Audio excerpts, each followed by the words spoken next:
Yo, welcome back to the Out of the Box Show. I'm John Wallace alongside my co-host James Luffy and Rory Luke minus James Luffy.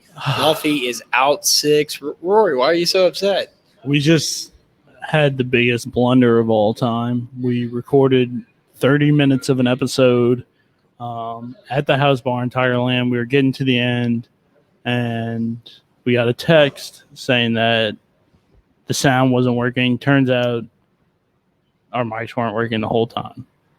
So you're getting a rerun of this podcast. No, this ain't a rerun. This is all live anyway. It's all live, at but the House Bar in Tigerland. We could not be welcome more to the happy. House Bar in Tigerland. Could not be more happy to be.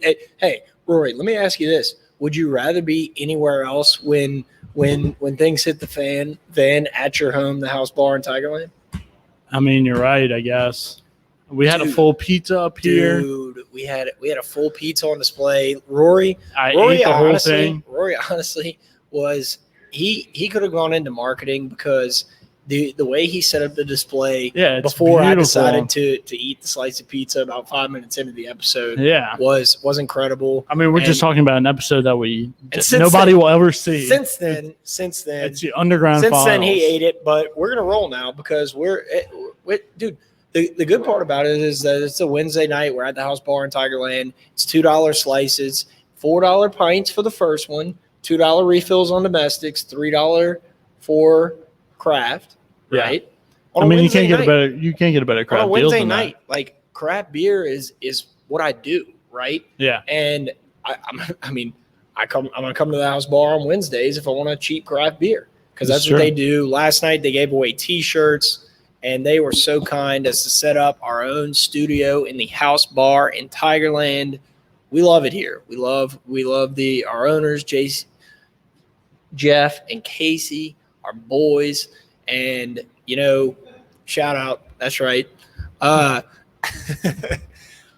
we could not be more happy to be home. Make sure to check them out on social media at House in Tigerland and on Twitter at Tigerland House.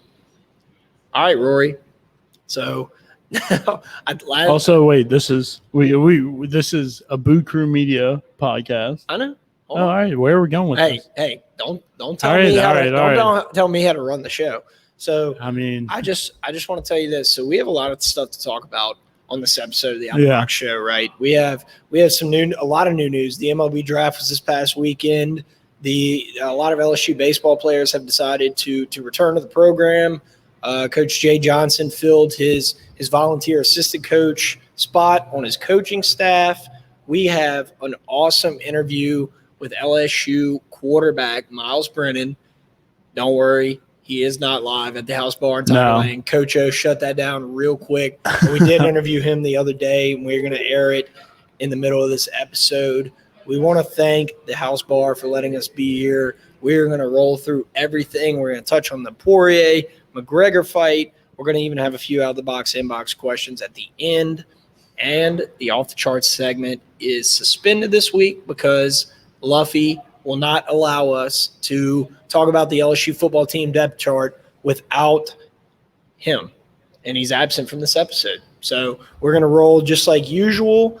But before we do that, I want to give a huge shout-out to the Boot Crew Media Network. Content Kings. That's what they are. They're Content Kings. And the next power move that will be made by the Boot Crew Media Network golf tournament, August 13th. Already have a bunch of teams signed up. We need a few more. If you haven't signed up, it's going to be a great event. It's going to be awesome. You're going to get to meet all these up-and-coming podcast stars, and then you're going to get to meet us. So make sure to come out to the Boot Crew Media Golf Tournament. You can find more information on that on bootcrewmedia.com/golf tournament. I have no clue. And on Boot Crew Media's social media at Boot Crew Media. All right, new news. MLB draft this past week. We notice every year LSU baseball players have a lot of guys that were coming to play at LSU. They were signees, and then they decided, we can take the signing bonus of $1 million or whatever, and then we will just skip the whole LSU process and we'll go to the majors. Yeah. So that kind of happened this past week. Ben Cardruna I couldn't pronounce it last week, can't pronounce it this week. I mean, Carter Jensen, it's a hard name to pronounce. Ian Moeller, Brock Selvage, all went in the draft. They're gone. Their history. They will never wear the purple and gold. But I mean, I don't know if there's so much a part of LSU, but it was nice to have them as a commit for a little while. But good luck to them. Yeah, well, that's their loss. But it's better than being committed somewhere else. So best of luck. So we are still, barring any changes and whatnot, we're going to get Cale Lansville, the pitcher, to help solidify this staff that Coach Jay Johnson and pitching coach Jay Kelly are building. Rory, what does that mean for LSU's pitching staff, given that the pitching is going to be probably the most, scrutinized bunch of the LSU baseball team. I think talking about the other side of the draft before you get into it, you have Jaden Hill going in the second to the Rockies, Marceau going in the third to the Angels, and AJ Labus, who said that he will sign no matter what. And he hasn't signed yet, or I have not heard about him signing yet, but that's your whole weekend rotation. So to get a guy like, it's Cale? Cale, right? Yeah.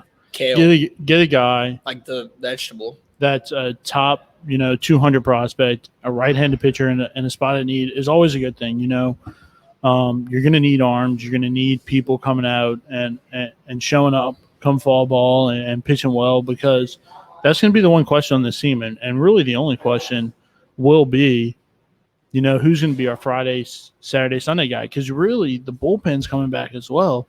We're not really losing anybody in the bullpen. So you're really just losing that Friday, Saturday, Sunday. And you do get Mikhail Hilliard back, which if he pitches as well as he did last year, will be a definite Saturday, Sunday guy. I don't think you can try out Mikhail on Friday night.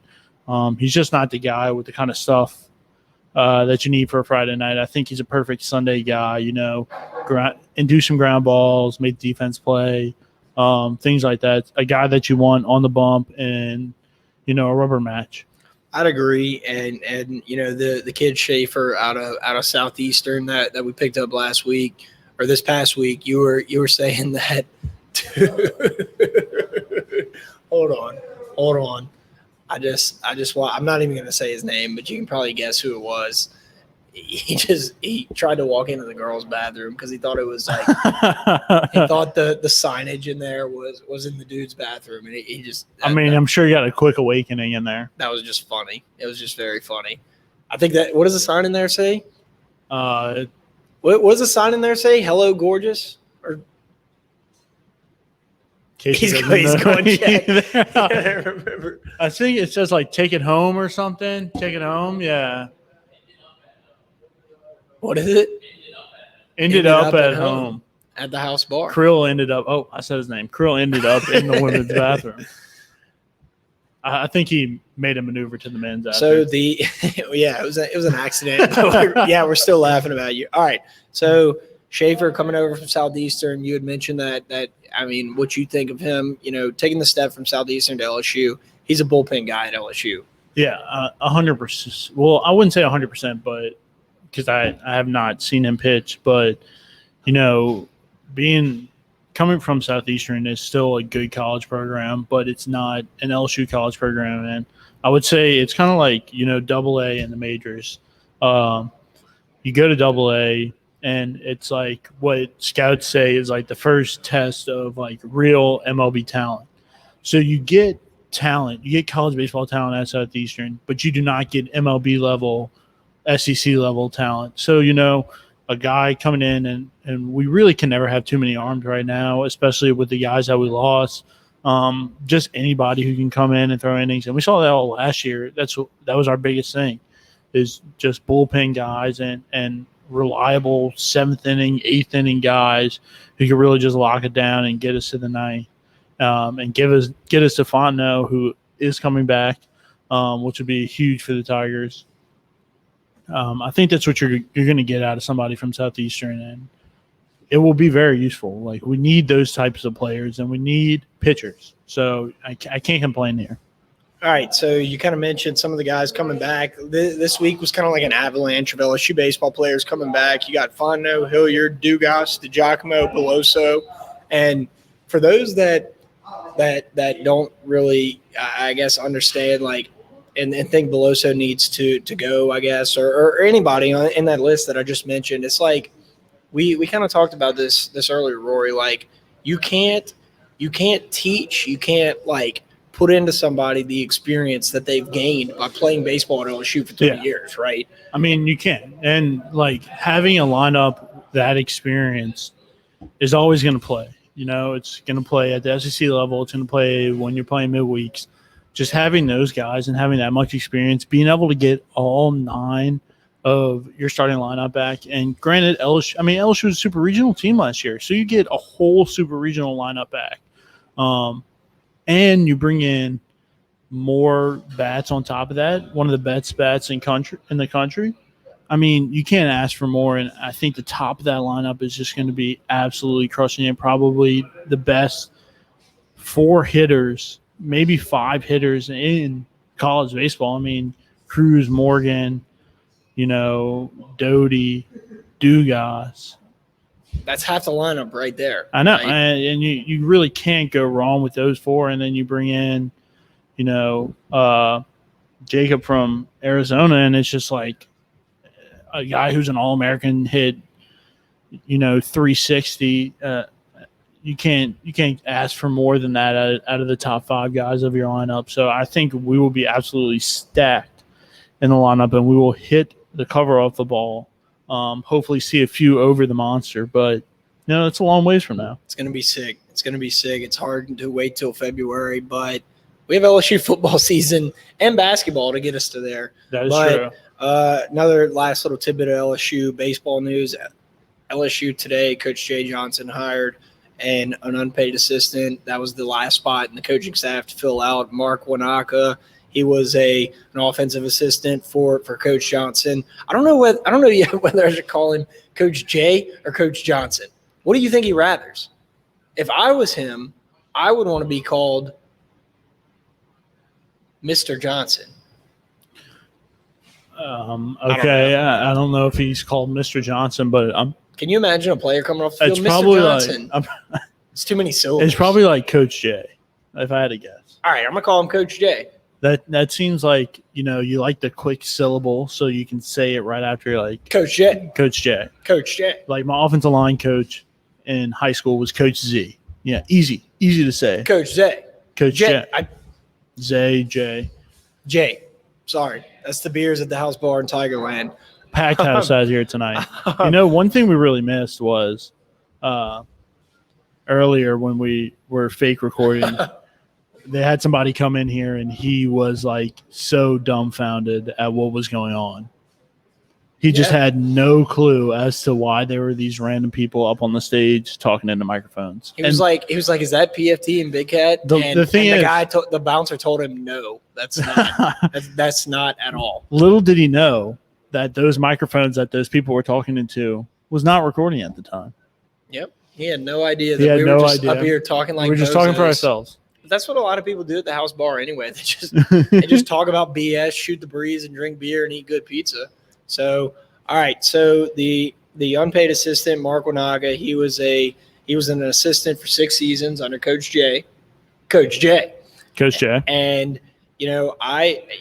Coach Jay Johnson is going to be the one handling the lineup and the hitting. And this guy is he's exactly what he is. He's an unpaid intern assistant. And that doesn't mean he can't be good, and not to say he's bad. If Luffy were here, he would say that calling him unpaid is like a travesty because at LSU he's not really unpaid, which is true. But across the country, he's unpaid. But you bring a guy in like that for recruiting to have another eye. He might be an analytical guy, or I don't know anything about him, but I'm sure we'll find out. We're gonna find out. It's also just Coach Jay. It's his right hand man. It's his guy he brings along with him. And it's a guy he trusts. Exactly. And that's what matters. All right. So before we get to our interview with Myles Brennan, want to give a huge shout out to Blaine Loop with Keller Williams Realty. The best. A fantastic sponsor of the Out the Box podcast. I think the interview with Myles Brennan that me and Luffy did without you, Rory, might be one of the best interviews that we've ever done. I'm sure it was. And you know what else is one of the best things we've ever done? Have Blaine sponsor this podcast. Blaine Loop. Yep. With Keller Williams Realty. Blaine wants you to know that at the speeds these homes are selling right now, you're going to need a certified And you know what, professional. John? You're going to need Blaine. What? I heard a story that we had somebody who went to Blaine from the podcast. Good friend. Good friend. He said, he told me, he confronted me. He said, hey, I heard that you were advertising for Blaine Loop on the podcast, and I decided to hit him up after hearing about it. And Blaine is currently in the process of helping him find a new home for him. Can't ask for a better real estate. I mean, the dude is up night and day. I don't think he sleeps. Weekends, evenings. He's like a vampire in what's that? Dracula? No. Sabrina the Teenage Witch? What's the one? I don't know. It's the movie. It was Hocus popular. Pocus. It was popular when we were Twilight. He's like Twilight. The vampires in Twilight. Is he like because what's the dude? Edward Cullen. No, who's in the other Twilight, guy? and I don't know. Taylor Lautner? Yeah, him. No, he's not Taylor Lautner because Taylor Lautner sleeps. Didn't he turn into a wolf? Edward Cullen does not sleep. The vampires don't sleep. That's Blaine Loop. He doesn't sleep. Anyway, Blaine wants you to know that if you want to buy the home of your dreams or sell a home to buy the home of your dreams, or if you need help renting, call or text Blaine Loop at 504-858-0031. That's 504-858-0031. And Keller Williams is an equal opportunity housing partner. Each office is independently owned and operated. All right. The moment we've all been waiting for. The best interview we've ever done without Rory. Yes. Myles Brennan. All right. We now welcome to the Out the Box podcast. Did that just repeat for you, Myles? What's that? It just repeated in our headphones. I'm going to restart. All right. Wait. Before you start, wait 1 sec. I'm trying to figure out. I have my AirPods, and I'm trying to turn my Bluetooth off on my keep in and out. Okay. Let me try this. Okay.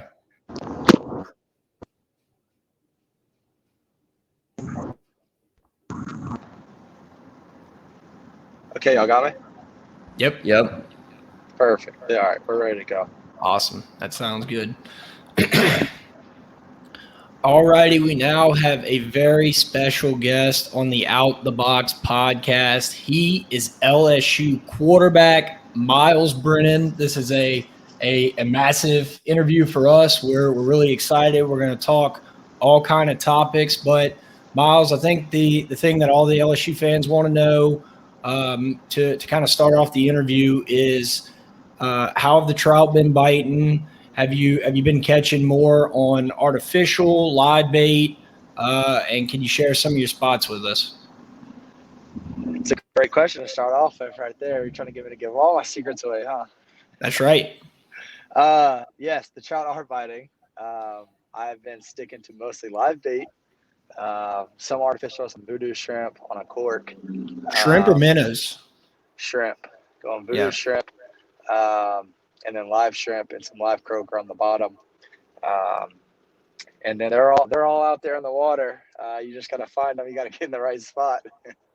I would have never thought when I woke up today that Myles Brennan was going to tell me that there's many fish in the sea. Is that what he meant by that? That's what I meant. Oh. He certainly knows a thing or two about that after being the LSU quarterback for a couple of years. Yeah. I can't give away all my secrets to success. So, Luffy, didn't you have another fishing question for him? Oh, I mean, everyone's kind of been – we know you're the better shot than Coach O, duck hunting wise, bird hunting wise, but are you a better fisherman as well? I would say yes. As tough as that would be to say that against my head coach, he just doesn't have as much time to go out and fish and to become an expert at fishing. So, I try and take advantage of my time off and do something I enjoy doing, and that's fishing during fishing season and hunting during hunt season. Awesome. Well, all right. So let's get to the I guess the stuff that's coming up after the summertime activities have subsided. So football season, did you know, is in about what, 8 weeks? Did you know Yeah, that? I did. Yeah, I think I saw something today. It's like 57 days away. Let's Uh, go. Let's yeah, go. so that's super exciting. I know we're ready. We obviously have a lot to prove coming off of last year, um, and I know our guys they're hungry, they're bought in, and I mean, this is the closest team that I've ever been a part of in terms of in the locker room and on the field. So we're all excited, and I really do honestly think that we have a great shot at this thing. So I wanna ask, the outside, you're on the inside, the outside world of LSU and football is the big talk of the offseason has been how strong the quarterback room is. And I'm curious, in your mind, whenever you're preparing for the season, whenever you're taking reps, how is this year different given the how good the QB room is and how you prepare for the coming season? Yeah, I mean, I personally think this is the strongest quarterback room that we have had since at least I've been there. I mean, we have guys that can do it all. I mean, it's right now it's between Max and I and Garrett, and we are all capable of getting on the field from day one and going out there and performing and helping our team win. And so going through spring and through summer, we all understand that we're in a competition. Like, that's pretty obvious, but it's been cool because like this is the first time that a room has really connected and come together outside of football in terms of the quarterback room. And like we're out there, we're having a good time with each other, we're helping each other, and we're also competing, which at the end of the day, that's going to make us all better. So it's been fun. It's been really fun, being with those guys every day and competing. And we're all excited to get this thing going. Myles, after last season, you get hurt after the first couple of games. You wait, you recover over this long period of time, all the way into the spring, leading up to the spring game. And how hard was it sitting on the side? I mean, I know it didn't go in order as like first, second, third string, but I think you were probably on the sideline for 45 minutes before it was like your turn to go out there and prove like, hey, I'm still here. I mean, was that wait just in the beginning of that first quarter of that game? Did that feel like forever? And was it hard? Yeah, I mean, it was a lot of anxiousness, just waiting for my time and finally getting the starting job, and then coming out there and doing my thing. And obviously things didn't go so well for us the first couple of games, but as an offense, we stuck together and we tried making improvements each and every game and making each other better. And then unfortunately, in the Missouri game, I get hurt, and it was just a very odd injury and took a while to fully heal. But I think I made the right decision with not doing surgery and letting my body heal it. And I'm 100%. And I've been doing rehab and a lot of core work, just keeping my core strong. And I feel 100%. Is it nice to not have people talking about your weight anymore? Because like for the first 3 years you were at LSU, did people just ask you how much you weigh all the time, every time you got asked an interview question? Yes, it has been super nice the last year, well, 8 to 9 months, once I've gotten to my target weight, that the first question of every single interview that I've ever done has always been, well, let's start off by how much do you weigh? So, yeah, thank y'all for not asking that. I do appreciate that. But, yeah, it has been super nice, and I do feel really good with where I'm at right now in terms of, my weight and, being able to be mobile and still perform. So I think I'm in a good spot right now. Do you feel like you throw it farther when you weigh more? Is that how that works? No, I just think that the heavier I get, the slower I get, and so obviously at this level, it's not always going to be a perfect pocket. So being able to extend plays and be mobile and make plays on your feet is super important. So I didn't want to get too heavy, and I also need enough protection on my body so I don't get hurt again. So I think I found the happy medium, and we'll see how it goes. So this might be a part of the challenge, but is the Kane sponsorship, is that going to be tough to hold off that weight, or is it helping you balance the weight out? Yeah, we're gonna have to pick a few cheat days to take advantage of my Canes deal. And that was a big part of what helped me gain weight. But now, I cannot afford to continually eat Canes every night. I would be getting moved to offense or defensive line really quickly.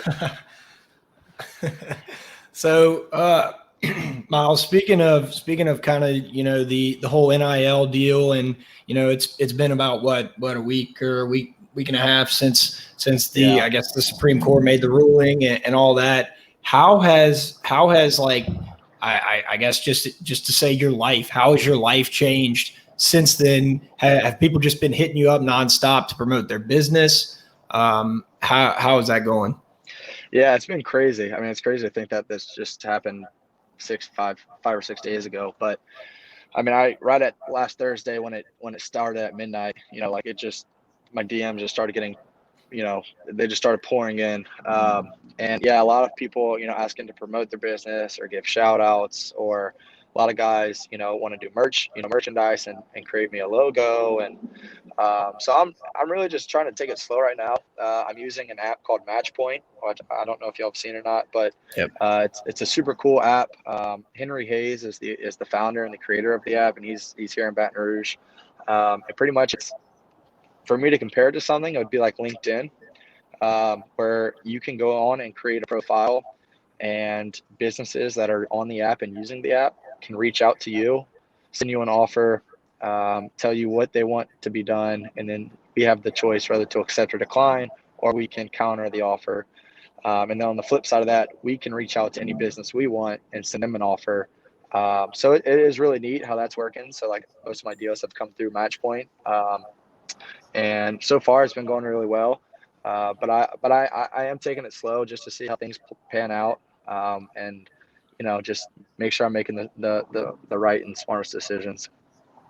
So and I know a lot of advertising is coming up with like nicknames, slogans, things like that. And I think, Lovey, I kind of forgot about this, but I just thought about it.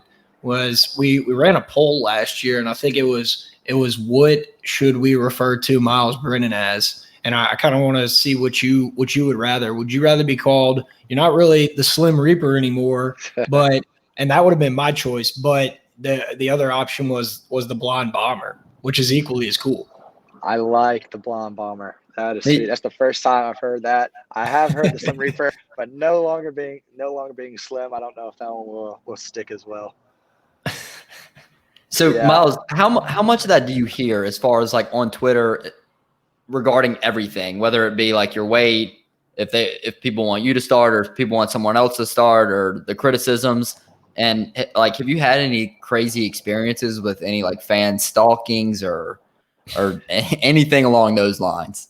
Yeah, I mean, it's just, as cliche as it sounds, I mean, I do try and stay off Twitter as much as I can. Obviously, that's a place where people, fans, anybody can go on there and express their opinion, which, I'm completely fine with. But obviously, all of their opinions aren't going to be what I want to hear. And so I just have to, understand that a lot of people might like me, a lot of people might not like me, but at the end of the day, those people really aren't going to affect the outcome of how I perform. So it's just kind of staying focused and understanding that, I have a goal ahead of me, and, I need to do what I need to do to accomplish that. Myles, so kind of talking about the offense for this coming season, Jake Peets and Jake Mangum coming in, how is the energy that they bring different than in previous seasons at LSU? Yeah, it's been super, super nice. Obviously those two guys are really young in terms of what we've had, previously on the offensive staff. And so just those guys being able to come in and relate to us, it was really, it just gives me flashbacks to 2019 with Joe Brady, having a young guy interacting with the players, actually putting cleats on for practice, running around, explaining each route, explaining the drop, the progression, just like actually being involved with us rather than just being up in the press box calling plays and hoping that, we execute the plays correctly. So I think these guys have done a great job up until this point. And there's still a lot of things that, we need to work on and get better at. But, that's what summer and fall camp are for, and get ready to get kicked off at UCLA. Myles, you mentioned 2019. Was there an experience or a person you got to meet throughout that season? It was kind of like the LSU football team was one big celebrity online, and it feels like, different people doing the hype videos and all that. Was there one experience over that year, football related or non-football related, that you remember sticks out to you? I mean, the most obvious one would be Joe, and just in terms of like him and I spending 2 years together. We roomed together for every home and away game for 2 years. We were obviously in the room together. I was his backup. So we spent the most time together, and, we got to know each other really well. And just obviously when that whole situation went down, I tried and just turn that into positive and just was like, look, I'm just going to learn from him, and get as much as I can. And now looking back at it, I'm glad that I did take advantage of the time that he was here, because he did a lot of great things, and I definitely took a lot away from him. So, it was just being nice. It was nice being able to have him in that room for a couple of years. Yeah, I think I certainly noticed that it would have been easy for you to I guess turn it into a negative, but it did always seem that on the sidelines you were always the first person on TV to walk up, give a high five, even smack his ass after he made a good play. Do you see, since you've been at LSU, you're in the second half of your career at LSU? Do you feel that the experiences that you've gained so far have obviously they've helped form you, but two, are leading you on the right path to lead this team this year? 100%. Yeah. I mean, I've been a part of, 4 seasons now. So I've been a part of a lot of games. I've been a part of some huge wins, obviously the national championship in that season. And then I've been a part of a lot of losses, and so just like learning the most that we can from the losses and helping us, use that for the next week. And then taking what we did good when we win and turning that, moving that towards the next week. So definitely I've had a lot of experience and gained a lot of knowledge, seeing a lot of players come through here and then go into the NFL. And just being able to learn from those guys and being able to use that knowledge and pass it down to the guys that we have now that are a little younger and maybe don't have as much knowledge or experience about how things are at this level. So it's been good, and I'm just taking that upon myself to be able to make sure that these younger guys are ready to go. Myles, speaking of the younger guys, we know about Kayshon Boutte and what he did towards the end of last year. Is there another guy on offense, whether it's running back, tight end, receiver, that is going to be a breakout star that you're willing to kind of name? Yeah, I'd say definitely be on the lookout for Brian Thomas at receiver. He is very fluent, super, super fast, has incredible hands. He just has the feel for the ball. He's always coming to do extra. He's always 5 minutes early, 10 minutes early when we're throwing routes. He's making a name for himself early, and so I think that he's definitely ready to get out there and show what he has on the field. Myles, so we kind of talked about the first game against UCLA at the Rose Bowl. What is running out at the Rose Bowl coming up? Like, how are you?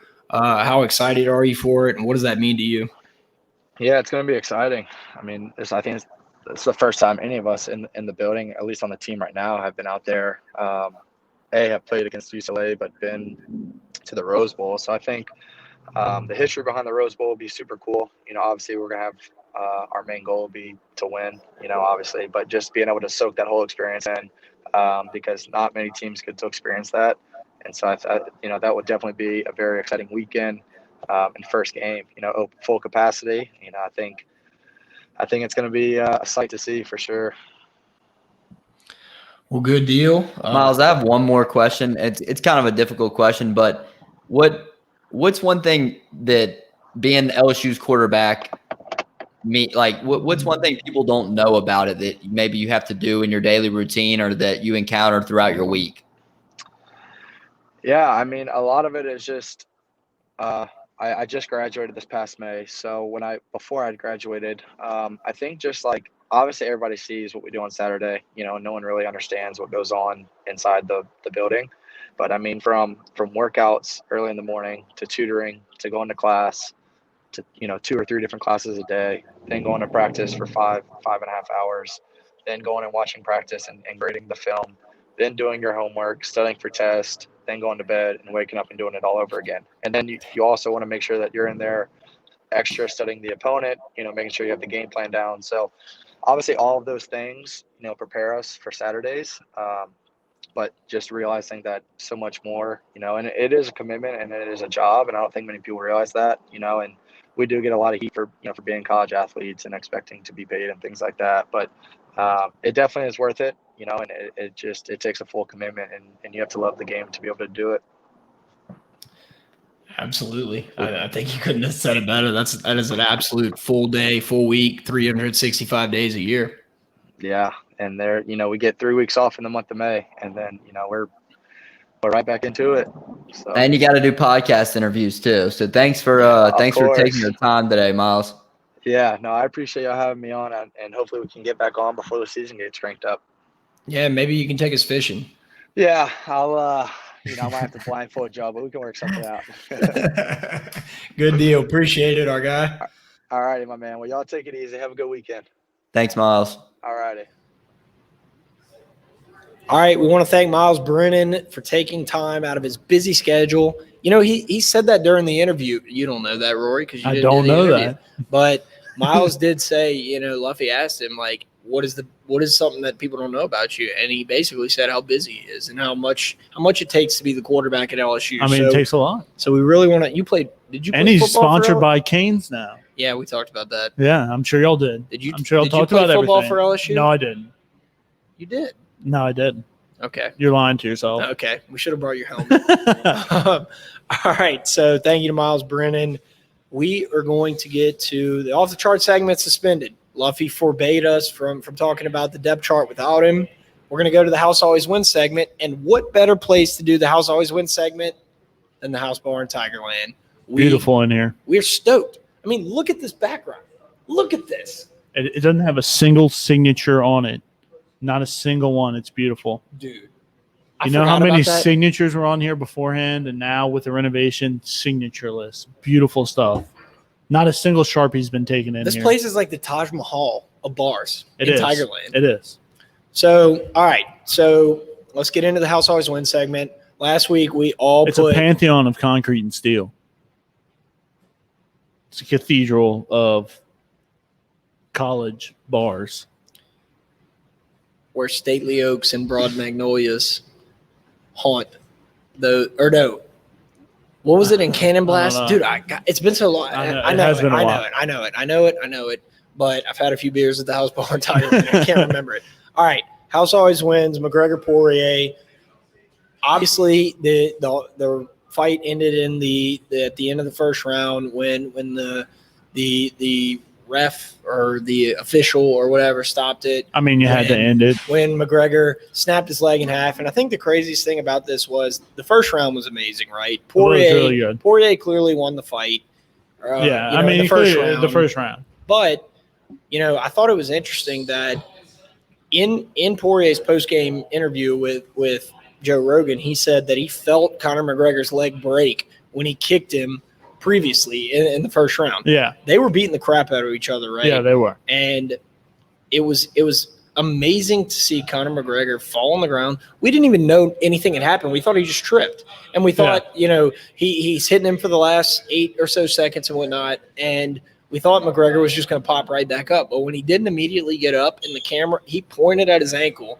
And I was watching it with like 20 or so people or whatever. And we were all like, what happened? It was one of those moments. It was 100% one of those moments. Like when you just look and their ankles turn the other way. Yeah, it's like a Dak Prescott. I mean, It wasn't like a Kevin Ware type of thing. I mean, that was like grotesque. But generally in the UFC, those come whenever you're going for a roundhouse kick and they block it with their shin and your leg snaps like clean. It does half. make you think that this was a weird step he took. I know that it does make you think that it was probably weak. It was definitely broken beforehand. Yeah, like you could see it makes you think slow down deal. And I think honestly the highlight of the whole night, there was a lot of badass fights on this card. This card was stacked. You had Greg Hardy getting knocked out. Greg Hardy got whooped. You had terrible pick. You had O'Malley O'Malley was You couldn't even bet O'Malley because he was such a big favorite. But, right, but I forget the Moutinho. Yeah. He took a beating in that ring. Honestly, and I kind of felt respected him. I felt so bad for that dude. I mean, like, I don't know if he still has brain cells after that beating. But if you let him take a beating for that long, why would you stop it at that point? Because you're worrying about the man's life. No, I get it, and I think O'Malley's hair was better than that dude, though.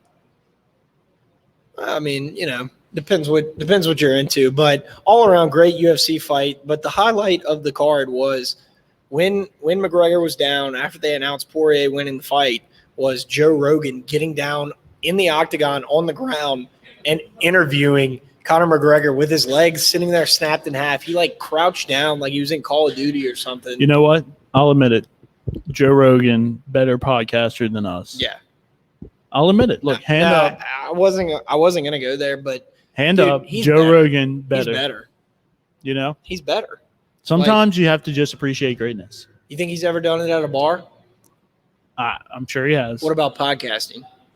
I don't know.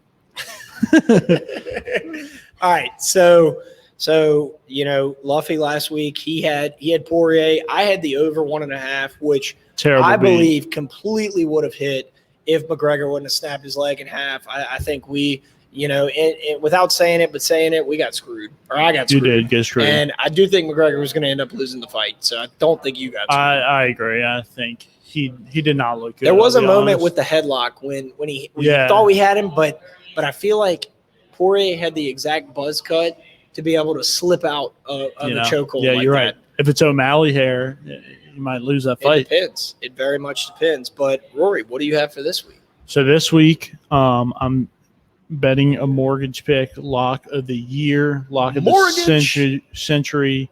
Luffy is not here, so I'm taking this pick without him because he would like this pick, and therefore I don't want to give it to him. I know he would take it anyway, but this put your home on it, put your future home on it, put your parents' home on it. Appreciate it. Look at that service right there, dude. Table side service for John Wallace here. Unbelievable, dude. LSU over 8.5 wins at even money. I mean, I've never seen anything better. It's like free money. You take that to the bank. You take a loan out. It doesn't matter the interest rate because you're going to make it back. Whatever you have, sell all your worldly possessions. I cannot finance the interest rate, but just see if you can hold off for payments. Go to Toyotathon and get the 36-month interest free, or like no payments for 36 months, whatever. I don't know what they do. Wherever you have like a few months of no payments, all you need is like 6 months, no payments. Appreciate it. Do that. Buy yourself a Toyota. Sell that Toyota. Put it on this pick. Are you doing a pyramid scheme?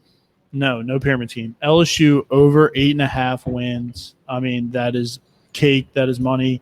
I'm sure we'll do a breakdown of the full schedule later on in the year, but absolutely after the off the chart summer. But that is just freer money than I've ever seen. Yeah, I agree. I'm locking it in right now, and I'm also locking in LSU versus UCLA, September 4th, 2021, in the Rose Bowl, Pasadena, -4.5. The line actually started out at -2. It's kind of crept up since then. I don't think UCLA is get it before it gets to 7. I don't think it's going to get to 7, but I mean, if it doesn't get to 7, that's going to be a highway robbery. Anything before 6.5, like if it gets to 7, if it gets to 7, by that half point just in case, but we're going to win by over 7. But yeah, no, I agree. I think this is one of those things that you look at and you're like, people are still putting, like, it's almost like just to keep people happy, right? Like LSU is clearly, even last year, LSU would have had a decent chance of beating UCLA. Now, 4.5 is where you kind of get dicey with LSU's kind of ups and downs last year in football, but I still think we could have beaten them easily by a touchdown. It's criminally underrated what they're doing. LSU is going to have one of the best defenses, and we will get to all this, but they will have one of the best defenses in the SEC. and an offense with two very solid starting quarterbacks. One who we had on this podcast, who will be QB1, the Slim Reaper, and we'll be starting week 1 against UCLA, and we'll throw for over 300 yards. I'm putting it down right now. Put me down. That's easy money. I mean, that's not even like a tough pick. Damn, we're just slinging winners all over the place tonight. Also want to go ahead and make sure that I thought Luffy had texted me, but he didn't. But make sure to lock in LSU -4.5 for the first game. I'm going to kind of put more money on it as the summer keeps going on. And I'll probably put money on it each week until things keep going on. But all right, so we're to the Out the Box inbox. We have a special guest. That I think. Hey, Creel, is this your first appearance on the Out the Box show? First appearance on the Out the Box show. Come on up, Matthew Creel. He missed the live inbox. I think I texted him at the time. Dude, he dropped his keys under the. He's got the PFGs on, the on clouds. He's got a beer in his hand. Beer on the shirt. NOLA Brewing Company. Come on, grab the microphone. Put your headphones on. Turn his mic on so he can talk into it. Your mic is on. Here, wait. Let me scoot you over. Can you hear us? Mic check. Mic check. Scoot over a little bit. So. What's up, OTB? OTB. All right. So we have a Tigerland House legend, Mr. Matthew Creel, on the show. He's been an Out the Box supporter since day one. He texted me a little while ago while we were recording, and he said, "Hey, do you want to go ahead, dude? Are you?" He was literally about to talk, and he was breathing in a Juul or whatever. So, John, finish your story because I have a few questions about. No, I was just going to say that Matthew Creel is a Tigerland legend and a house bar in Tigerland legend, and we welcome him to the Out the Box podcast. So, and Matthew, we'll call you Matthew.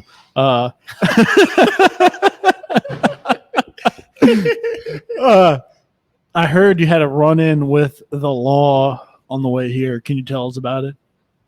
Yeah, they got me booked up on the old stop sign on the way here on Alvin Dark. That's a notorious stop sign for sure. Plenty of DUIs has happened on that stop sign. I am 100% positive. Glad that you were on the way to the house, not on the way home to your actual home.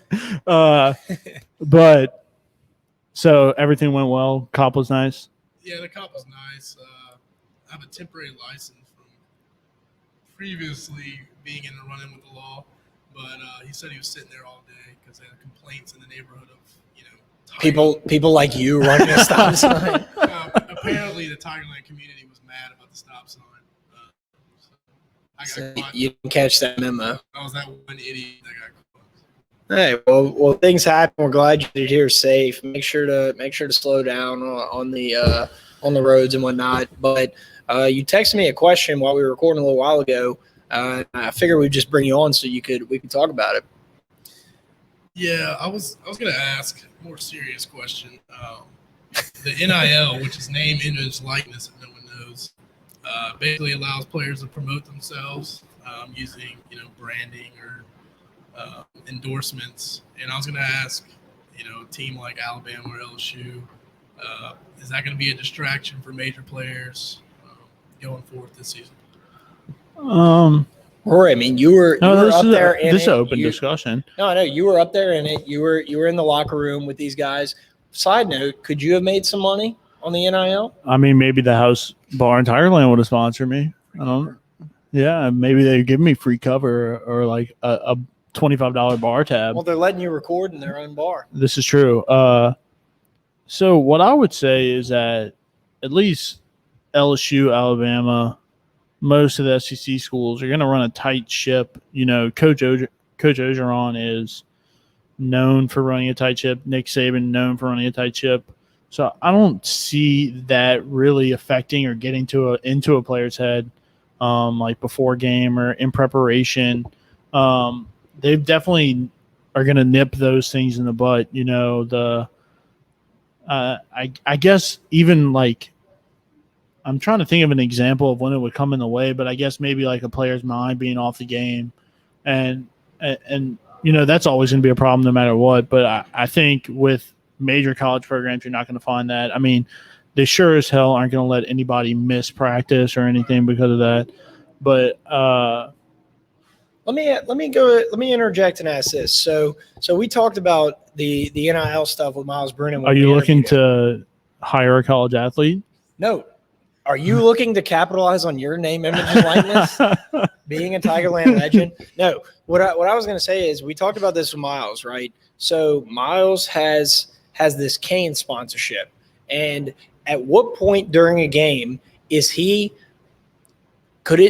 even possible that his head is more towards the incentive aspect, like, oh, if I throw a touchdown here, I'm gonna get free Caniacs for a year or an extra toast? I mean, seriously, it's a dumb question, but it's true. Do you think that when Drew Brees throws a touchdown, you think he's gonna get a full bottle of NyQuil on the way home? He gets a Jimmy John's. Like, he gets a free friend. That's a good point compared to, like, I don't know, the pros. Like, are they gonna? Manny's not thinking about fucking. He's not thinking about chicken parm po' boys when no. throwing bombs. Or is he thinking about Affleck or Nationwide or whatever him and Brad Paisley do? Alvin Kamara is not thinking about Laborde and Earl's law firm when he's out there running. Like, is that a shout out? No, it's not. Not at all. But he is sponsored by them. That's why I said that. Like, Drew Brees isn't out there thinking about Kleenex. I mean, he's thinking about the grilled shrimp rabbit walk-ons. But yes, I get what you're saying. But at what point does advertising during the game start to affect him? So, like, you look around Tiger Stadium and you see all these advertisements, right? Yeah. At what point does a player pull I was just going to say that a Canes logo out of their shoulder pad and flash it in front of the camera? I mean, I don't know if they can do that or not.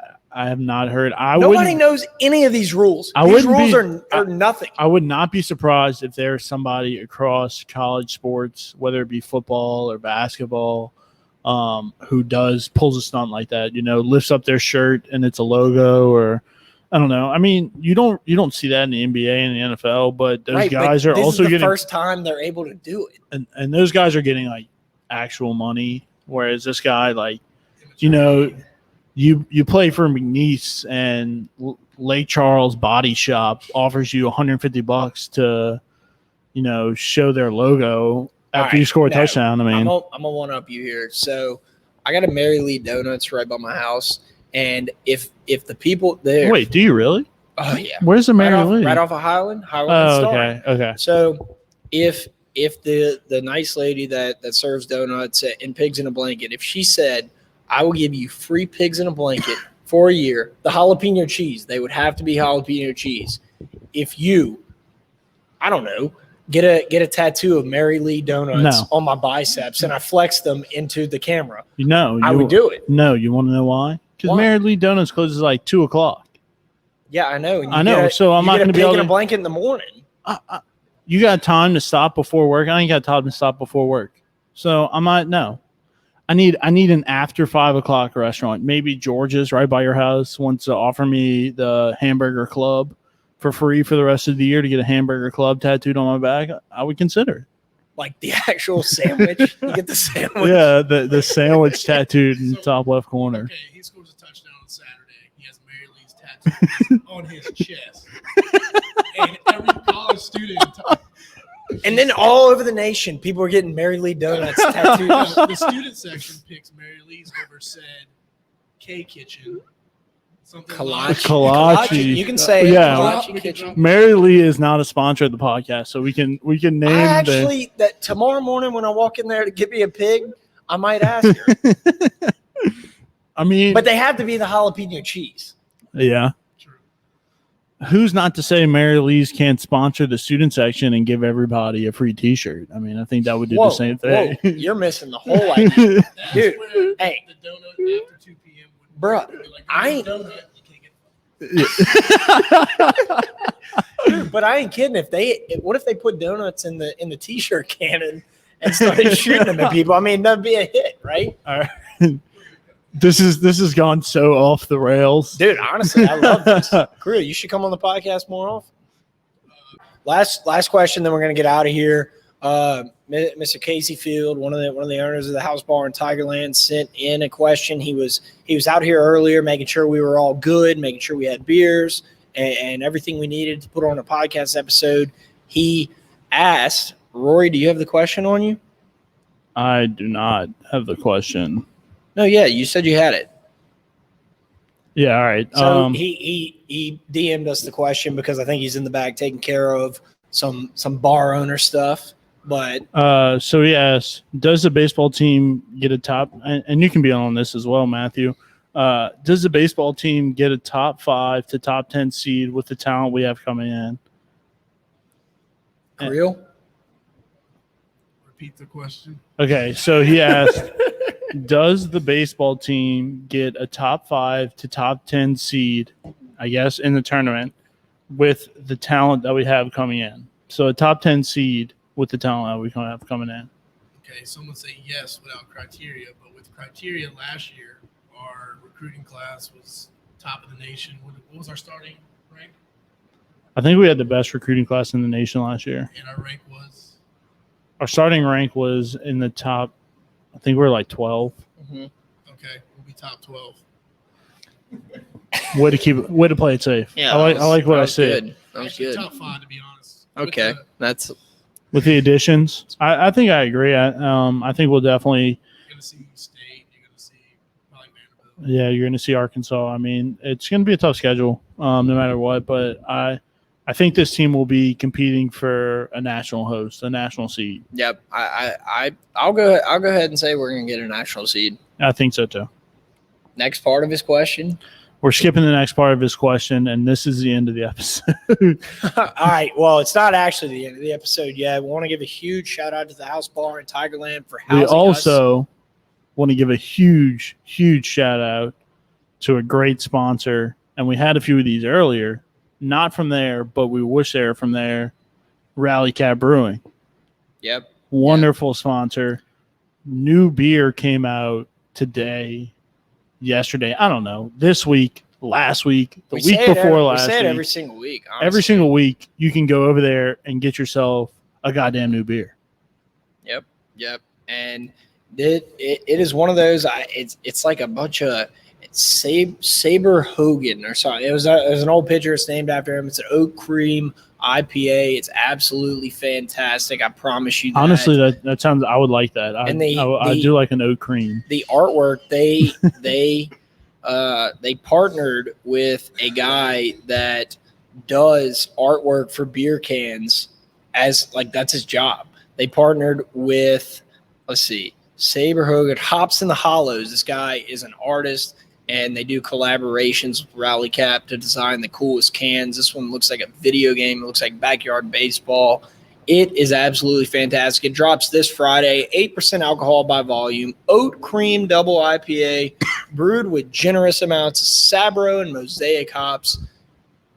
That just makes my mouth water. Been drinking some House Bar beers. Maybe the House Bar needs to get some Rally Cat beers up in here. And you know what? You can buy that online. Yep. I did not know that. You can pre-order it. Also want to give a huge shout out to Martine over at Workbox LLC. A lot of rain and natural disasters have been coming on lately, and the best ally you can have is a good company that will help you clean up the mess. Workbox LLC, they will get a dumpster out to your house if you're renovating.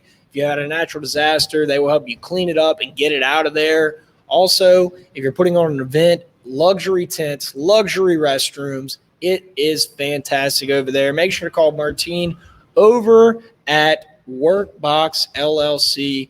And let me tell you about Workbox LLC. You know, what gets me about them is how ready to help you they are. We were with Martine we were at a bar, I ain't gonna lie, and he was so willing to go. Somebody called him on a Friday night and they said, hey, we need help with this. Like, we need you to come check it out. He left the bar and then came back to the bar and kept I drinking believe with us. that was a House Bar in Tigerland. Yes. They had an extra restroom Yes. because it was slam packed as the House Bar in Tigerland. Yes. House Bar. I thought I said that. I'm sorry.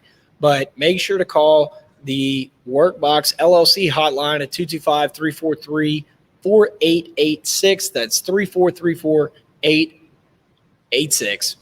All right. Want to give a huge shout out to our other sponsors that we didn't just shout out.